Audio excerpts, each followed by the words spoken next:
नमस्कार, VNM news room में आप सभी का स्वागत है। शहर की खबरों की ओर रुख करें उससे पहले आइए डालते हैं नजर कोरोना के आंकड़ों पर। विश्व में कोरोना के 2,45,00,000 मामले सामने आ चुके हैं। भारत में यह आंकड़ा 33,70,000 के ऊपर पहुंच गया है। वहीं गुजरात में 91,000 से ज्यादा कोरोना केस सामने आ चुके हैं। यह थे कोरोना के आंकड़े और आइए अब डालते हैं नजर आज की हेडलाइंस पर। वडोदरा में आज 116 नए कोरोना केस दर्ज, 7,576 में से 5,853 रिकवर। शहर भर में समस्याओं की भरमार, कांग्रेस व शिवसेना ने उठाई आवाज। और शहर के दांडिया बाजार में दिखी कौमी एकता की अनोखी मिसाल, एक ही घर में साथ साथ गणेश जी और ताजिया की स्थापना।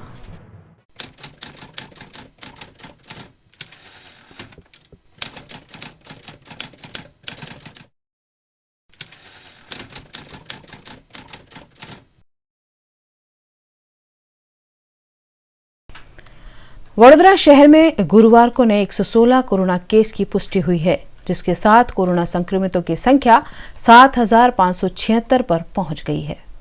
वडोदरा में 24 घंटों में 2,355 लोगों के कोरोना टेस्ट किए गए, जिसमें से 2,339 कोरोना सैंपल नेगेटिव पाए गए हैं और 116 सैंपल पॉजिटिव आए हैं। 2 लोगों की मृत्यु के साथ 136 लोगों की आधिकारिक रूप से मृत्यु हुई है। शहर में 5,853 कोरोना से संक्रमित हो चुके हैं और 1,587 सक्रिय केस हैं, जिसमें से 1,367 मरीज स्टेबल हैं और 161 संक्रमित ऑक्सीजन पर हैं और 59 संक्रमित वेंटिलेटर पर हैं। शहर की खस्ताहाल सड़कों पर कांग्रेस के कार्यकर्ताओं द्वारा वार्ड नंबर 5 कार्यालय में आवेदन देकर समस्याओं के निवारण की मांग की गई। बड़ौदा शहर में आज परिस्थिति ऐसी हो गई है कि आप जानते हो, आप जब 2 व्हीलर लेके 4 व्हीलर लेके निकलते हो तो खड्डों की बिस्मार ऐसी हो गई कि गायब हो गए रोड और खड्डे सिर्फ दिख रहे हैं। परिस्थिति इतनी विकट हो रही है कि आपने 5-6 महीने ले जो रोड बनाए थे, रोड कॉन्ट्रैक्टर को परवाना दिया था आप ये रोड बनाओ, वो रोड ढूल चुके हैं। आज रोज बरोज आप पेपर्स में, आप रोज बरोज सोशल मीडिया में, आपके वीएनएम चैनल पे भी आप देखते होंगे कि जो रोड 6 साल की मुद्दत में टूटना चाहिए वो 6 महीने में टूट जाता है और उसका कॉर्पोरेशन ही खर्च करके फिर से बनवा रही है। यानी कॉन्ट्रैक्टर को तो इधर से भी मलाई मिल रहा है और इधर से भी मावा मिल रहा है। वार्ड नंबर 14 के प्रमुख तीर्थ ब्रह्मट के आगे में हम सब लोग आए हैं। आज हम वार्ड जो ऑफिसर है उनको मिले, डेप्यूटी को भी मिलने वाले हैं, उनको वही रजूआत करने वाले हैं कि आप जो अपने अधिकारी है उस पर इतना वॉच रखिए, आप अपने जो कॉन्ट्रैक्टर है उसमें इतना वॉच रखिए कि ये भ्रष्टाचार ना होने पाए। आज 10% 20% तक लोग सहन कर रहे थे, आज भाजपा के राज में 80% भ्रष्टाचार हो रहा है। लोग सोच रहे थे 5 साल रोड चलेगा, 4 महीने में रोड बिगड़ जा रहा है। गंदे पानी यानी कोको कोला और पेप्सी जैसे कलर वाले पानी नदी में, नाले में भी आ रहा है। आज आदमी पिएगा तो क्या पिएगा, एक्वा वार्ड भी 4-4 महीने में बिगड़ जा रहा है। लोगों की जो परिस्थिति है, लोगों की यातना है, उनके पास ये सब रजूआत करने के लिए टाइम नहीं है। इसीलिए कांग्रेस पक्ष उनकी वजह से रजूआत कर रहा है कि आप अभी सुधरो, बहुत हो गई। जन ने तो नक्की कर लिया है, इस बार भाजपा की विदाई करनी है। कुछ भी हो जाए, इस बार कॉरपोरेशन में कोई भी हिसाब से भारतीय जनता पार्टी का शासन नहीं बनने वाला है, वो उनको भी पता चल गया है। तो सिर्फ वो माल बटोरन में, भ्रष्टाचार करने में लगे हुए हैं। तो मुझे यही कहना है, आपको सत्ता इसलिए दी गई थी कि जन सेवा करने के लिए। ये जन सेवा नहीं हो रही है, अपने मन की सेवा हो रही है, अपने जेब की सेवा हो रही है। वो कदापि कांग्रेस पक्ष चलाएगा नहीं और आपके सामने आंदोलन करता रहेगा और इसका सही रिजल्ट लेके जनता के हिसाब से जो होना चाहिए वो होगा। वही हमारी एक प्रार्थना है और वही हमारी एक अभ्यर्थना है। लक्ष्मीपुरा गांव से पंचवटी तक की सड़क पर गड्ढे ही गड्ढे और गंदगी की भरमार है, जिस पर वार्ड नंबर 9 के कांग्रेस कार्यकर्ताओं की अगुवाई में स्थानीयों द्वारा जनता मेमो दिया गया।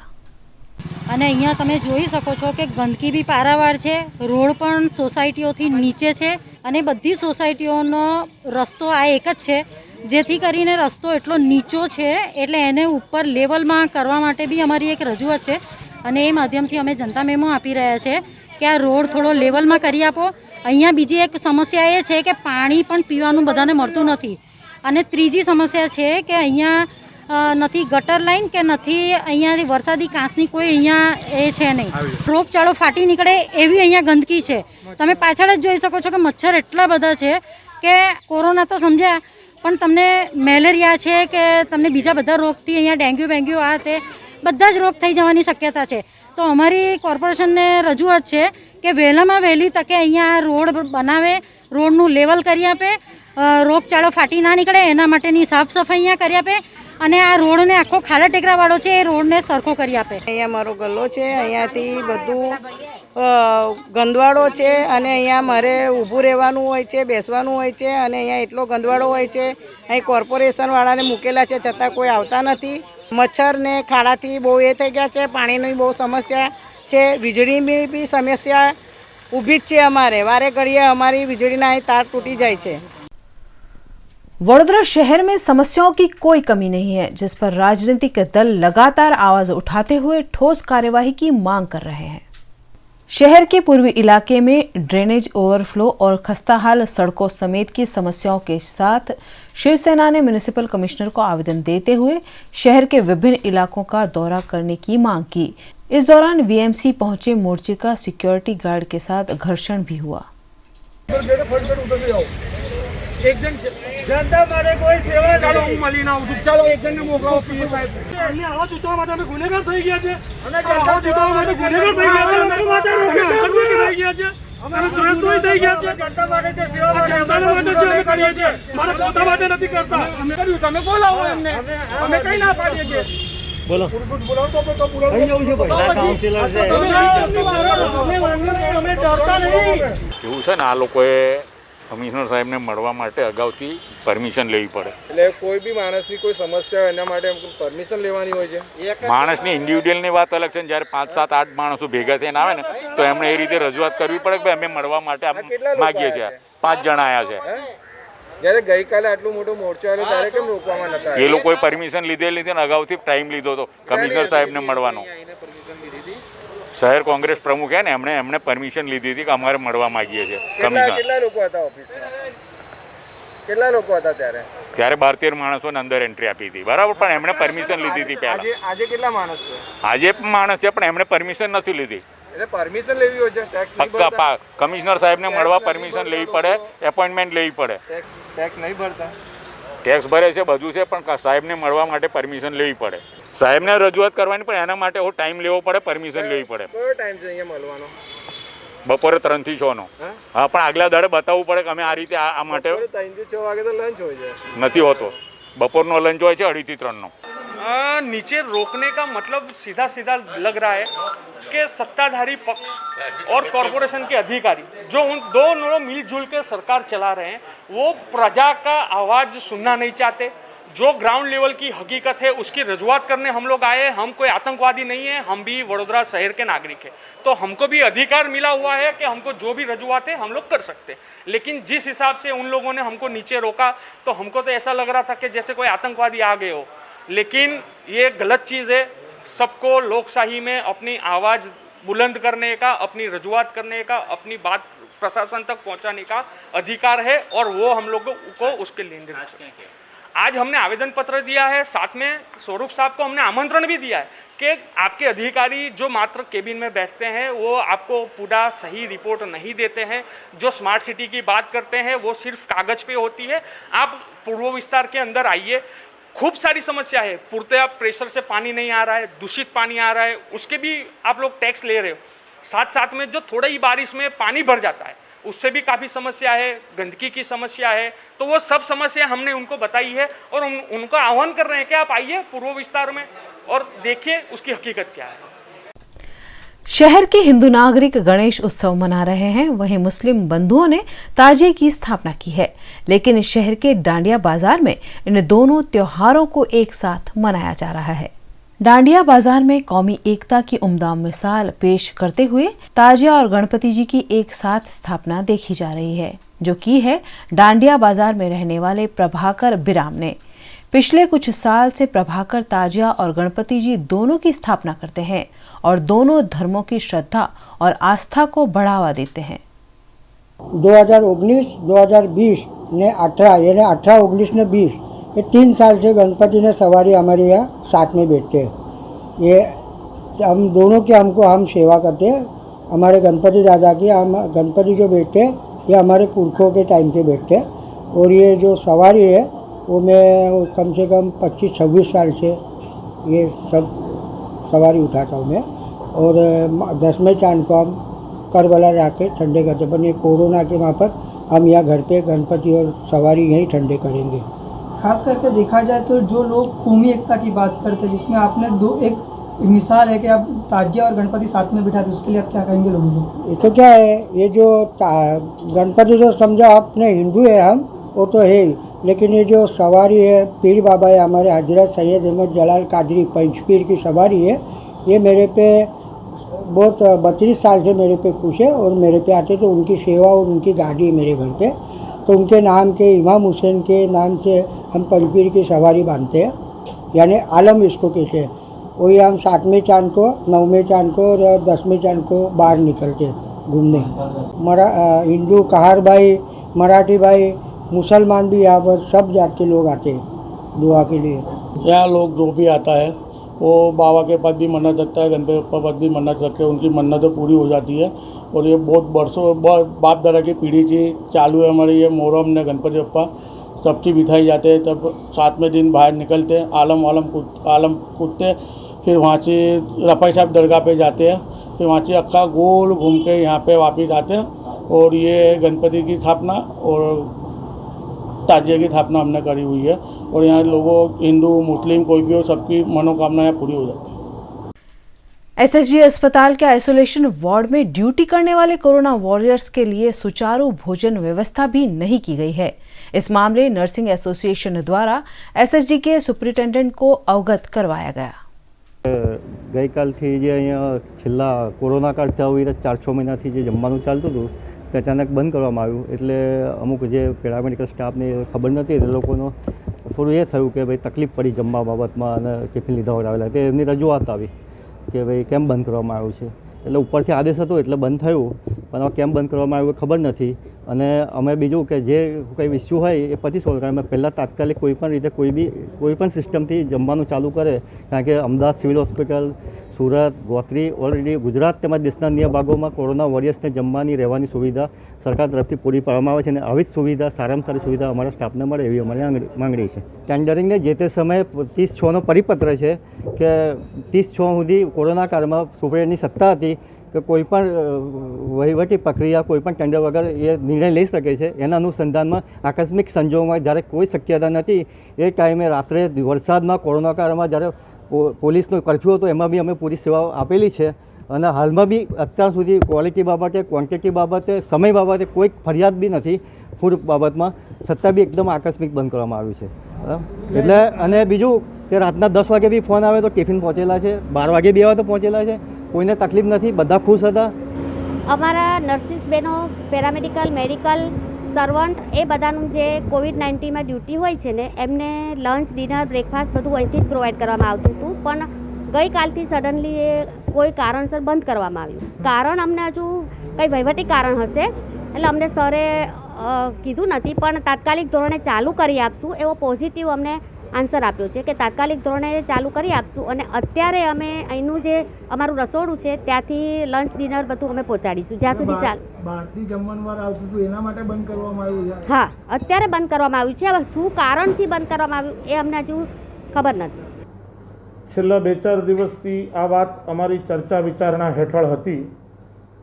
લોકડાઉન સમય દરમિયાનથી જે ભોજન વ્યવસ્થા કરવામાં આવેલી એ આજ દિન સુધી ચાલુ હતી, પણ એ ભોજન વ્યવસ્થા માટે જે સરકારી ધારાધોરણ નિયમ મુજબ હુકમ અપાયેલો હોવો જોઈએ, એના બિલની રજૂઆત હોવી જોઈએ, એ બધી વસ્તુમાં અમને થોડી પૂર્તતા કરવાની જરૂર જણાઈ। એટલે એના માટે બધા સ્ટેક હોલ્ડર્સ સાથે, જેમાં નર્સિંગ પ્રતિનિધિ દીપ કમલજી પણ હાજર હતા, એક મિટિંગ લેવામાં આવી હતી અને ફક્ત નર્સિંગ સ્ટાફના ભોજનની વાત નથી, ડૉક્ટર્સના ભોજન માટે પણ જે પ્રશ્ન ઊભો થયો હતો એ અંગે પણ સમગ્ર ડિસ્કશન થયું છે। કમિટીએ અમુક તારણો કાઢેલા છે, આ હાઈ લેવલ કમિટી છે। ડૉક્ટરોને, નર્સોને ભોજન આપવાની અમારી પ્રાઇમરી જવાબદારી છે। કોરોના કાળમાં જે લોકો સેવા બજાવે છે વોર્ડમાં અવિરતપણે, એમને જમવાનું પૂરતું પાડવાની જવાબદારી છે અમારી। ફક્ત થોડો પ્રોસિજરલ પ્રોબ્લેમ થયો છે કે જેના કારણે આ ટેમ્પરરી આ એક બ્રેક આવ્યો છે. આજે બપોરની હાઈ લેવલ કમિટીમાં એટલે કે એડવાઇઝર સાથેની જે મિટિંગ થશે એમાં આ અંગેનો ફાઇનલ નિર્ણય લઈ લેવામાં આવશે. કોન્ટ્રાક્ટ તો હવે કાયદેસર રીતે કદાચ નવેસરથી ગણતરી કરીને ભાવ મંગાવીને આપવાનો થાય, અથવા તો અમારી પાસે વિકલ્પ છે કે જે વ્યવસ્થા ગોત્રીમાં થઈ છે એ જ વ્યવસ્થા અમે એડવાઇઝરી કમિટીમાં ભલામણ કરીને રજૂઆત કરીને જો મેળવી શકીએ તો અમારે કોઈ નવો કોન્ટ્રાક્ટ કે કોઈ નવો भाव मंगावવાનો प्रश्न उपस्थित ना થાય. शहर की समस्याओं का मुद्दा आज सामान्य सभा में भी उठा, जिसमें वडोदरा महानगर पालिका के नगर सेवकों ने खस्ताहाल सड़कें, आवारा मवेशियों समेत की कई समस्याओं को लेकर मेयर और म्युनिसिपल कमिश्नर पर सवाल दागे. वडोदरा महानगर पालिका की मेयर डॉक्टर जिगीशा सेठ की अध्यक्षता में जूम एप्लीकेशन पर एक बार फिर से ऑनलाइन सामान्य सभा का आयोजन किया गया, जिसमें नगर सेवकों ने अपने अपने इलाकों की समस्याओं को उठाते हुए निवारण की मांग की. सेवासी की अक्षर पब्लिक स्कूल में फीस नहीं भरने पर ऑनलाइन शिक्षा रोकने मुद्दे, अभिभावकों, स्कूल प्रबंधन और डीईओ की बैठक आयोजित हुई, जिसमें महत्वपूर्ण निर्णय लिया गया. राज्य सरकार ने ऑनलाइन शिक्षा की फीस नहीं लेने का निर्णय लिया था. उसके बावजूद सेवासी की अक्षर पब्लिक स्कूल द्वारा ऑनलाइन शिक्षा की फीस ली जा रही है और फीस नहीं भरने पर छात्रों की शिक्षा रोकी जा रही है. इस मामले अभिभावकों की शिकायत के बाद स्कूल प्रबंधन के साथ जिला शिक्षा अधिकारी की उपस्थिति में बैठक का आयोजन किया गया, जिसमें फीस नहीं भरने वाले छात्रों की शिक्षा नहीं रोकने का निर्णय लिया गया. हम ये फी के मुद्दे को लेके आए हैं जो लगातार हमसे वसूली जा रही है, पिछले साल भी और इस साल भी. और हमको ये कहा जा रहा है कि जो अगर आप फ़ी नहीं भरोगे तो आपका बच्चे का ऑनलाइन एजुकेशन हम बंद कर देंगे, और 31 को जो आप 27 को एग्ज़ाम देने वाले हो 31 को हम वो लिंक बंद कर देंगे और आपके बच्चे को एग्ज़ाम नहीं दिया जाएगा. तो हम इसी को लेकर आज यहाँ पे संचालकों के पास मांग लेके आए हैं कि आप ये कैसी वसूलात कर रहे हैं हमसे. जो नामदार कोर्ट ने कहा है कि अभी कोई भी तरह की फ़ी नहीं मांग सकते पेरेंट्स से और बच्चों को ऑनलाइन एजुकेशन बंद नहीं कर सकते, फिर भी ये लोग हमसे लगातार डिमांड मैसेजेस फ़ोन से हमको कर रहे हैं और परेशान कर रहे हैं. हम बच्चों को घर पे पढ़ाएं या यहाँ पे आके उन लोगों से डिमांड करें या कुछ बात करें तो उन लोग बाहर ही नहीं आते, हमसे बात ही नहीं करते हैं और हमें लगातार परेशानी है. हम ये सरकार से अपील करना चाहते हैं कि क्या यही चलता रहेगा? आपकी इस बहुमती की सरकार में हमें यही देखना पड़ेगा? आप क्या इन लोगों को पाल रहे हो? आपको ये दिखाई नहीं दे रहा है? प्लीज़, एजुकेशन वो मूलभूत अधिकार है बच्चों का, इससे कोई भी वंचित ना रहना चाहिए. वो नामदार कोर्ट सरकार भी कह चुकी है, फिर भी ये लोग नहीं मान रहे हैं. आज हम लोग अक्षर पब्लिक स्कूल में जितने भी पेरेंट्स हैं सब इकट्ठे होकर आए हैं. हमारा एक ही मुद्दा है कि ये लोग जो मनमानी करने उत्तर हैं उसको हम लोग स्टॉप करना चाहते हैं. जो एफआरसी के रूल्स है, गवर्नमेंट के जो रूल्स है उसको फॉलो करे और हमारे पास से फ़ी वसूल करे. हम ऐसा एक आशा लेके आए हैं और हमारी आशा को पूरी करने के लिए शायद डीओ कचेरी से इंस्पेक्टर साहब आए हैं. हम आशा रखते हैं कि हमारी आज जो भी मांगे वो पूरी हो. मुख्य मुद्दो એ જ છે કે એ લોકોની ફીના ઓર્ડરમાં ભૂલ છે એટલે એ લોકો અપીલમાં જવા માંગે છે.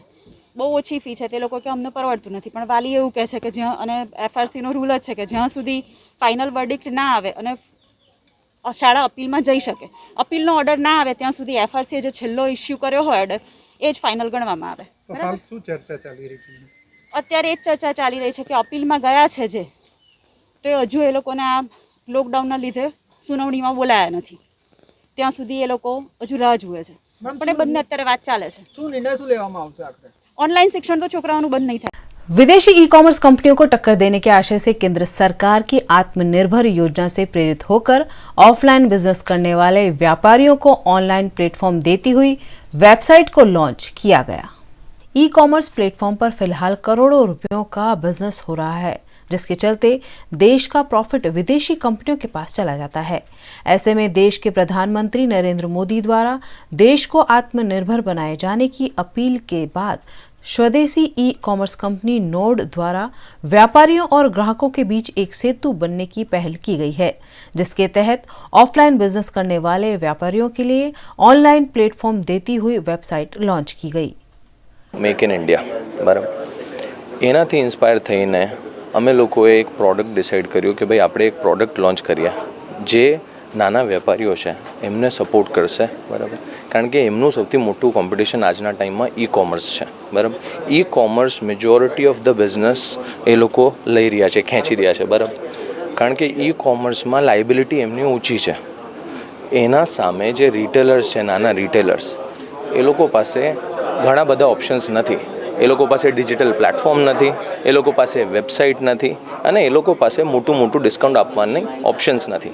તો એમને સપોર્ટ કરવા માટે આત્મનિર્ભર ભારતનું જો મોદી સરકારનું સપનું છે, એમને સપોર્ટ કરવા માટે અમે લોકોએ નોડ એપ્લિકેશન લોન્ચ કર્યું છે, જે O2O મોડલ પર કામ કરે છે, જ્યાં ઓનલાઈન ટુ ઓફલાઈન. આમાં શું છે, ઓફલાઈન જે રિટેલર છે એ લોકો ઓનલાઈન જે અમારું પ્લેટફોર્મ છે નોડ પર, ત્યાં એમનું બિઝનેસ રજિસ્ટર કરશે, અને એ ઓનલાઈન પ્લેટફોર્મ પર જેટલા બધા યુઝર્સ છે એમને ખબર પડશે કે ભાઈ આવી કોઈ દુકાન છે, આવું કોઈ નાનું બિઝનેસ છે.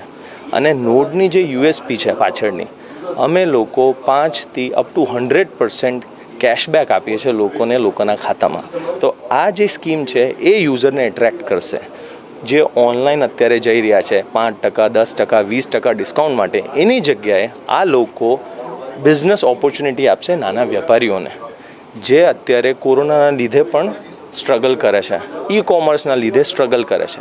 અને આનું મોટું એડવાન્ટેજ એ છે કે આનાથી જે આપણા દેશના પૈસા છે એ આપણા દેશમાં જ વપરાશે. नोट बेसिकली एक ब्रिज है जो ऑफलाइन रिटेलर्स को ऑनलाइन मोड पे लाता है, जिससे रिटेलर को बिना डिस्काउंट दिए अपना सामान या अपनी सर्विस बेच सकता है, और वो चीज़ करने से कस्टमर को अपना कैशबैक मिलता है.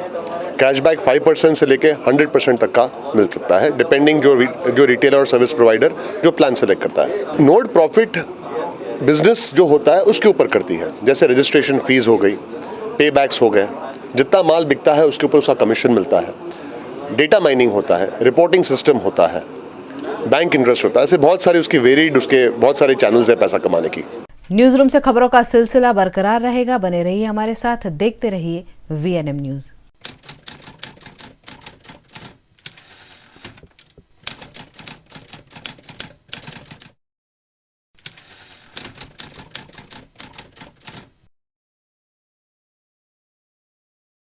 Parul university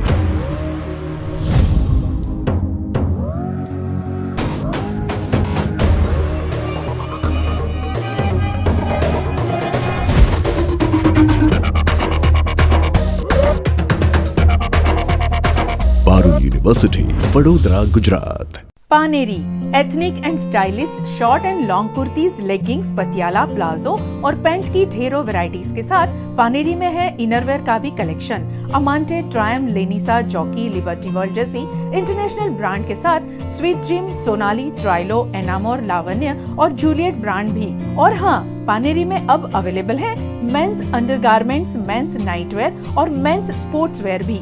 Paneri 10 Rajnagar society near कलश circle, Akota stadium road, Vadodara.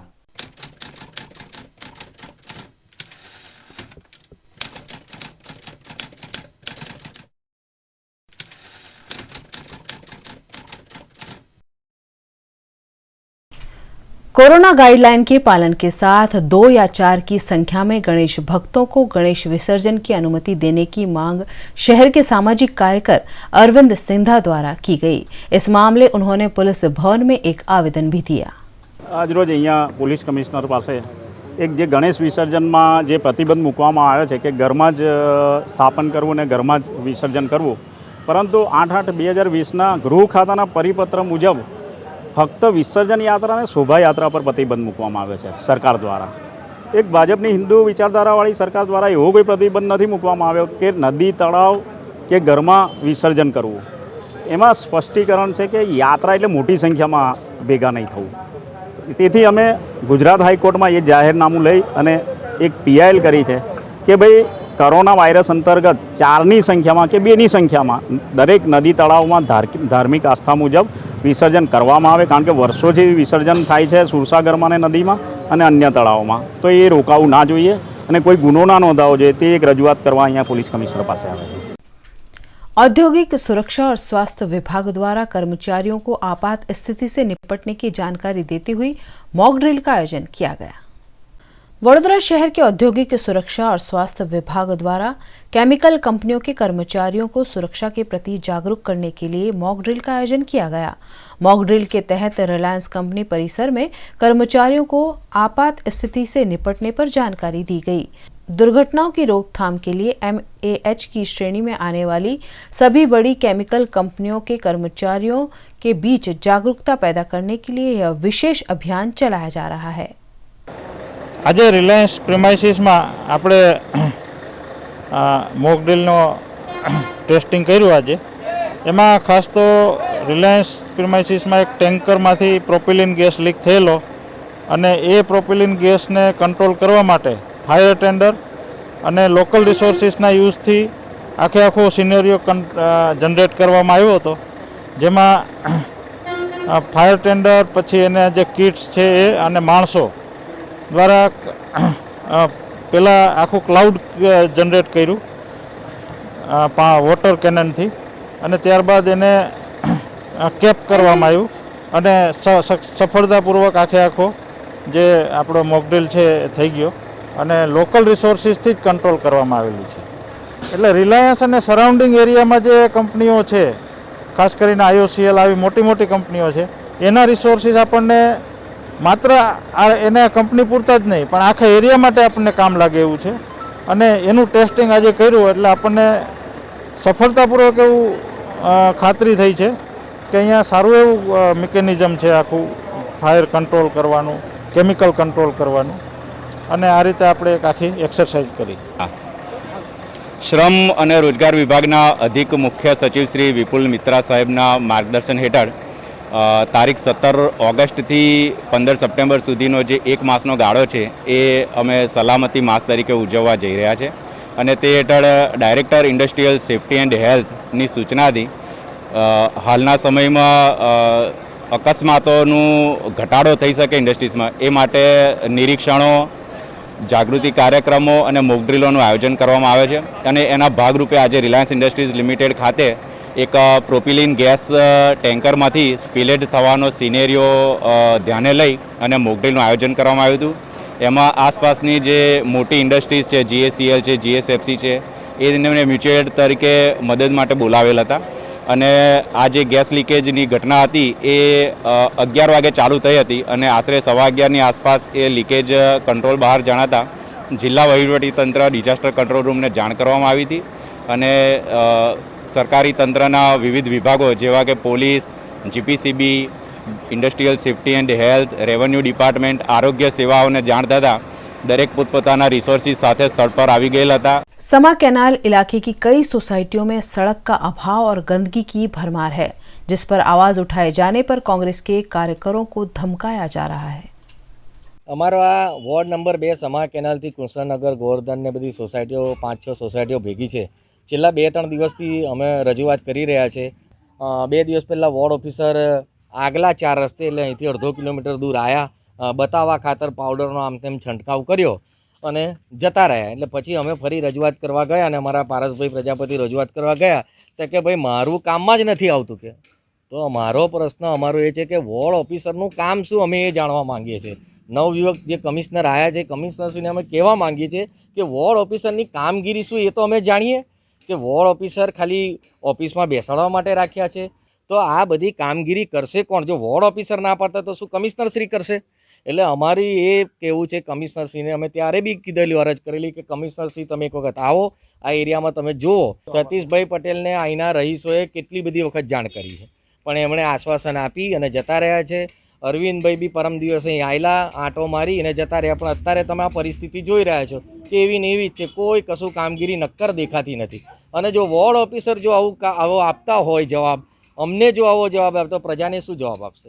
અમે આજે પબ્લિકનું હિતનું કામ કરી રહ્યા છીએ તો પબ્લિકનું અમે વિરોધ અમે પબ્લિકનું કામ નહીં કર્યું તો કોણ કરે? અમે જરાક વિરોધ કરી તો વોર્ડ ઓફિસર એમ કહે છે મારા પોતા શું કરવા તમે લોકો મૂક્યા એમ કરી અને અમારું કામ કરતા નથી, ઉપરથી અમને ધમકી દેશે અને બદનામ કરવાની કોશિશ કરે તો પબ્લિકનું હિતનું કામ કોણ કરશે? અમે નહીં કરી। કોરોના મહામારીની વાયરસની જો આટલી બધી મહામારી હોય એની અંદર જો આ ગંદકી થાય કાલે હવે કોઈ બીજો રોગ થાય છે તો એની જવાબદારી કોણ લેશે? બરાબર, આવા વોર્ડ ઓફિસર જો આવો જવાબ આપતો હોય ઉલપટાંગ કે મારા ફેસબુકમાં તમે આવું બધું ગંદકીના ફોટો મૂકો તો અમે નહીં મૂક્યું કોણ મળશે? આજે પબ્લિકનું હિતનું કામ અમે नहीं કર્યું तो कौन करશે? कोरोना संक्रमण के मद्देनजर सरकार की गाइडलाइन के तहत वडोदरा शहर में गणेशोत्सव के 5वें दिन घर में ही इको फ्रेंडली गणेश विसर्जन करते हुए गणेश भक्तों ने कोरोना महामारी को हरने की कामना की। कारेलीबाग के आनंद नगर बस स्टैंड निकट साई कृपा सोसाइटी के मंत्री राजेश प्रजापति पिछले 10 सालों से अपने घर श्रीजी की स्थापना करते हैं। कोरोना की गाइडलाइन के तहत उन्होंने सोशल डिस्टेंसिंग के पालन के साथ घर में ही इको फ्रेंडली रूप से श्रीजी को भक्ति भाव से विसर्जित किया। અત્યારે જે આપણી ગવર્મેન્ટની ગાઈડલાઇન્સ છે તેના હિસાબે અમે આજ રોજ જે આપણા હિન્દુ ધર્મના એક મનાતા પવિત્ર તહેવાર ગણેશોત્સવમાં હું છેલ્લા 10 વર્ષથી ગણપતિની સ્થાપના ઘરે કરું છું અને તેમાં છેલ્લા 5 વર્ષથી હું આ રીતે ઘરે શ્રીજીની મૂર્તિનું ઘરમાં વિસર્જન કરું છું અને આ વર્ષે સરકારે જે ગાઈડલાઇન બહાર પાડી હતી એ બધી જે સરકારની ગાઈડલાઇનને ધ્યાનમાં રાખી પણ મેં આ વર્ષે અમારા શ્રીજીની પ્રતિમા લાવ્યો હતો।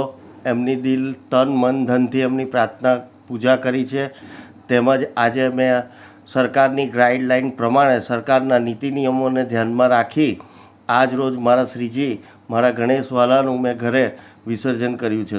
कारेलीबाग की ब्रजविहार सोसाइटी में पिछले 5 सालों से गणेश स्थापना की जाती है।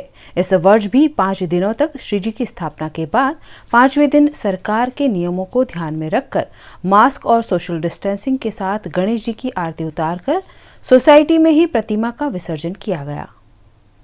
અમારું આ બ્રજ એસોસિએશનનું આખું ગ્રુપ છે જે અમે 5 વર્ષથી ગણપતિનું આયોજન કરીએ છીએ અને બહુ ધામધૂમથી ઉજવીએ છીએ, જેની અંદર સત્યનારાયણની કથા પછી અન્નકૂટનું આયોજન એવી રીતે 5 દિવસ અમે ખૂબ એન્જોય કરીએ છીએ અમારા સોસાયટીમાં। પણ આ વર્ષે જે રીતે ગવર્મેન્ટે ગાઈડલાઈન આપી છે એ પ્રમાણે અમે સોશિયલ ડિસ્ટન્સિંગ રાખી માસ્કનું સેનિટાઈઝરનું એ બધાનું અમે ધ્યાનમાં રાખીને અમે આ વખતે ગણપતિનું આયોજન કર્યું છે જે અમારું 5મું વર્ષ છે અને ઇકો ફ્રેન્ડલી રીતે અમે આવી રીતે મોટા તપેલામાં નાના ગણપતિ લાવીને ને એનું અમે વિસર્જન કર્યું છે અને ખૂબ ઉત્સવથી મજા આવી છે। वागुड़िया डबोई रिंग रोड पर सन बंगलोज में रहने वाले अमित शाह ने भी अपने घर पर गणेश जी की स्थापना की। पूरे परिवार द्वारा 5 दिन तक गणेश उत्सव को खूब भक्ति भाव के साथ मनाया गया।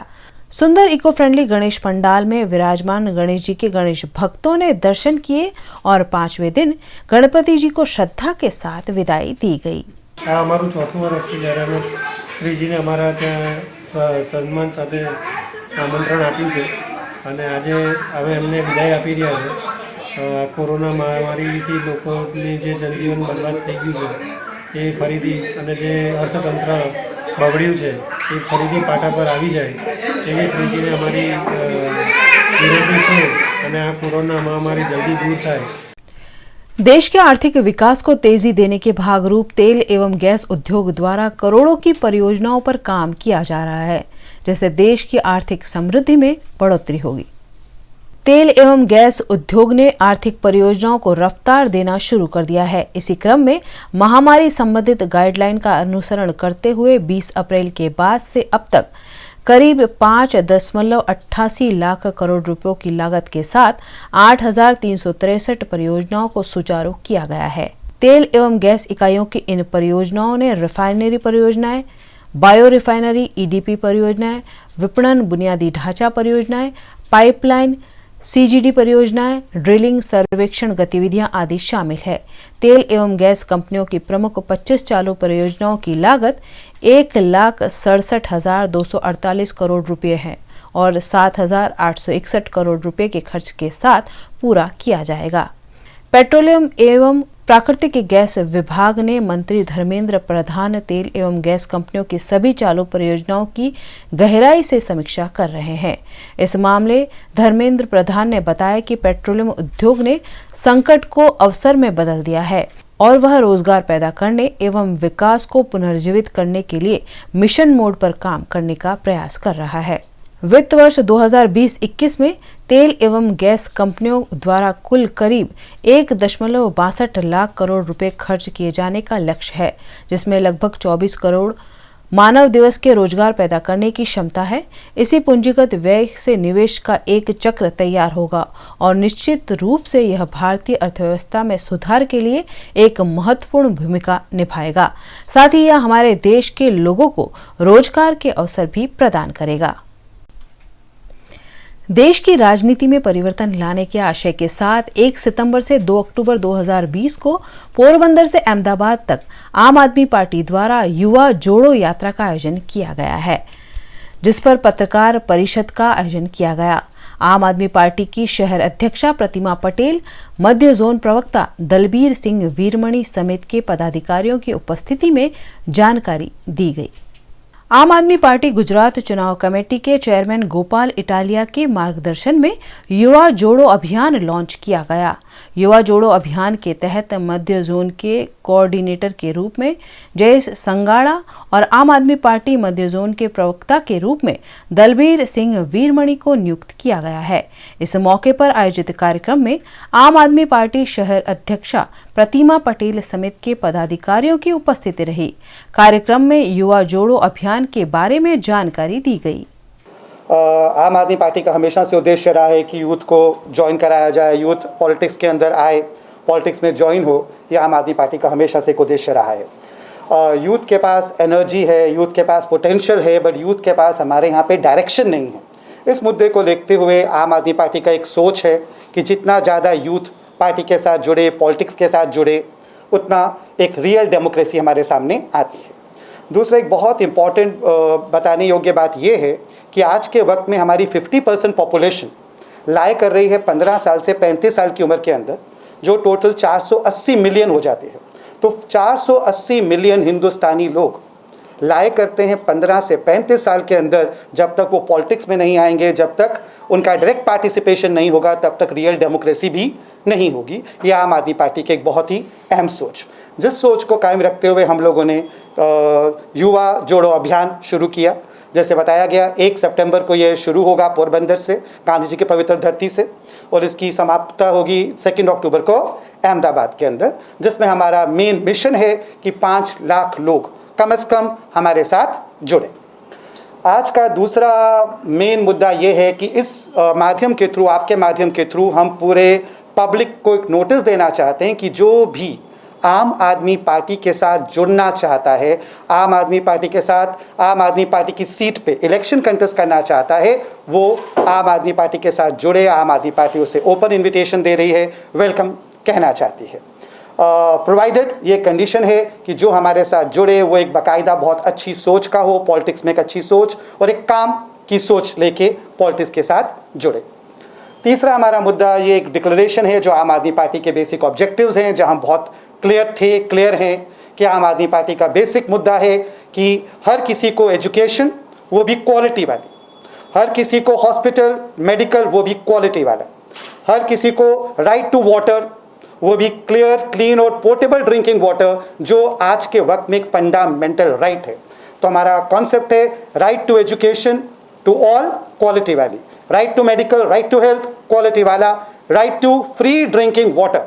और ये सब चीज़ें free education, free health, free drinking water, और इसके साथ फ्री तो नहीं कहेंगे बट अल्टीमेटली इलेक्ट्रिसिटी भी हमारी बहुत ही नॉर्मल रेट पे, जो गुजरात में इस समय काफ़ी महंगी दरों पे है। ये 3 मेन पार्टी के आज के प्रेस कॉन्फ्रेंस के उद्देश्य थे। पानीगेट सुलेमानी चाल निकट के वेदांत अस्पताल में गर्भवती महिला मीना चुनारा की डिलीवरी के बाद मृत्यु हो गई। इस मामले में परिजनों ने अस्पताल और डॉक्टर पर लापरवाही बरतते हुए सच्चाई छुपाने के आरोप लगाए। आज हूँ 7 से 8 महीने से हॉस्पिटल दवा करूँ छूँ। हूँ पहला 2-3 हॉस्पिटलों फरी आवेलो, पण ए घड़ी मैंने सारू लाग्यू, तो मैं हॉस्पिटल में मैं मारा वाइफ ने आज 6 से 8 महीने से हूँ दवा करूँ छूँ, नहीं सारू भी थी गयु।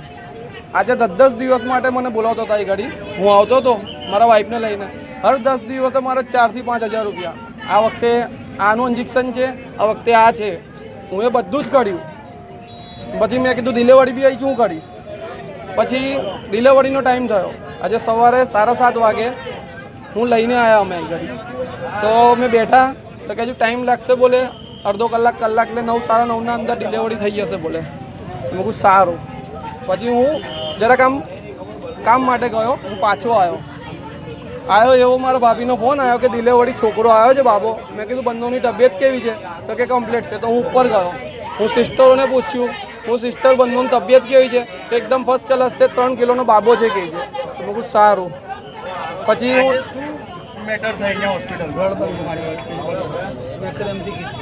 એ એક વેક્યુમ ડિલિવરી કરી અમને કંઈ એ અમને જણાયું નથી, એમને નહીં જણાયું.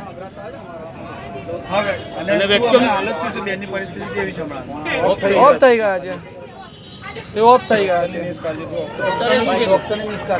ડૉક્ટરની નિષ્કાળજી. આ પેશન્ટ મીનાબેન ચુનારા મારી ત્યાં આગળ છેલ્લા 7-8 મહિનાથી પ્રેગ્નન્સીની ટ્રીટમેન્ટ લે છે. પેશન્ટને સારું છે 9 મહિના સુધીને. આજ રોજ સવારે 6:30 વાગે પેશન્ટ ડિલિવરી માટે આવ્યું. પૂરા મહિના હતું, બધું સારું જ છે. પેશન્ટ સવારે 9 વાગે ડિલિવરી નોર્મલ ડિલિવરી થઈ ગઈ. પેશન્ટને સારું જ હતું, કશો પ્રોબ્લેમ નથી. બાળક બી આપી દીધેલું છે, બાળક બી સારું છે, એને પણ સારું હતું, બધું સરસ હતું. 10:30ની આજુબાજુમાં એને થોડી ગભરામણ ચાલુ થઈ. ગભરામણ ચાલુ થઈ એટલે અમે જોયું કે ગભરામણ શા કારણે થાય છે. તેના ઘણા 2-3 કારણો હોય છે કે બ્લીડિંગ થતું હોય છે, કંઈ બીજું થતું હોય છે. આ અમે જોયું, એમાંનું કોઈ કારણ હતું નહીં. પેશન્ટને શ્વાસ લેવામાં તકલીફ થતી હતી એટલે અમે એને ઓક્સિજન ચાલુ કર્યું, એને બોટલને તે બધું આપ્યું. બીપી બધું નોર્મલ હતું, એનું બધું જ બરાબર હતું, આપણે જોયું. પણ તેમ છતાં એને શ્વાસ લેવામાં તકલીફ પડી.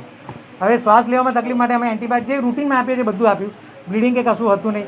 પણ તેમ છતાં બી બધું આપ્યા પછી પણ પેશન્ટને શ્વાસ લેવામાં તકલીફ થતી હતી. હવે એને બ્લીડિંગનું કારણ કે કંઈ બીજા કારણ અમને દેખાય નથી. એક કારણ એવું હોય છે કે જેના કારણે અમારી ભાષામાં એને એમ્બોલિઝમ કહીએ છીએ અમે લોકો. આવું થઈ શકે છે. એના માટે કોઈ અત્યારે ટ્રીટમેન્ટ આપણી પાસે હાલ છે નહીં. એના માટે જેટલું અમે આપવાનું બધું અમે આપી ચૂક્યા છે. પણ તેમ છતાં બી અમે પેશન્ટને સર્વાઈવ નથી કરી શક્યા. CPR આપ્યા, હું જતો કર્યું, બધું જ કર્યું. એનું અમે લોકોએ જેટલું બી આપવાનું હોય ઇમરજન્સી ટ્રીટમેન્ટ જેને અમે CPR કહીએ છીએ, આ બધું જ અમે આપ્યું. પણ તેમ છતાં અમે પેશન્ટને બચાવી ના શક્યા. અમુક જે કારણોમાં જે હોય છે એ કારણોમાં કોઈ હતા નહીં. પણ આ કારણ માટે અમે પોસ્ટમોર્ટમ માટે મેં કીધું, અને સગાને બી મેં સમજાવ્યું છે કે આપણે કારણ જાણવું જરૂરી છે કે શું છે. કારણ કે જે નોન કારણો છે એમાંનું કોઈ કારણ હતું નહીં. કારણ કે એ હોત તો તરત અમે કરી શક્યા. પણ આમાં આ એવું કારણ છે કે જેની કોઈ અત્યાર સુધી આપણી પાસે ટ્રીટમેન્ટ, પણ એને જાણવા માટે આપણે પોસ્ટમોર્ટમ કરાવવું પડે. અને હું કહું છું જ, અને મેં લખી બી એમને આપ્યું છે કે આપણે પોસ્ટમોર્ટમ કરાવો જ, તો જ આપણને ખબર પડે. न्यूज़ रूम से आज के लिए बस इतना ही। देश, दुनिया और शहर की खबरों को जानने के लिए हमारे YouTube चैनल को सब्सक्राइब कीजिए। इस कठिन समय में अपना ख्याल रखिए। नमस्कार।